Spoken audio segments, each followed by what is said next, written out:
চিন্ময় Das ISKCON নেতা, তাকে গ্রেফতার করা হয়েছে রাষ্ট্রদ্রোহী কথা বলার কারণে। কিন্তু এই চিন্ময় দাসকে গ্রেফতার করার কারণে ভারত তার জামিনের ব্যাপারে উদ্বেগ প্রকাশ করেছে। এবার দেখেন, বাংলাদেশি একজন হিন্দু নেতা,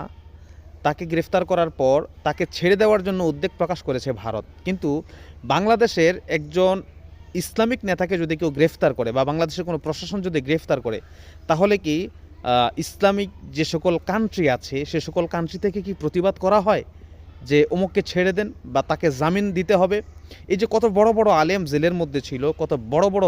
আলেমকে গ্রেফতার করা হয়েছে, কখনো কি আপনারা শুনেছেন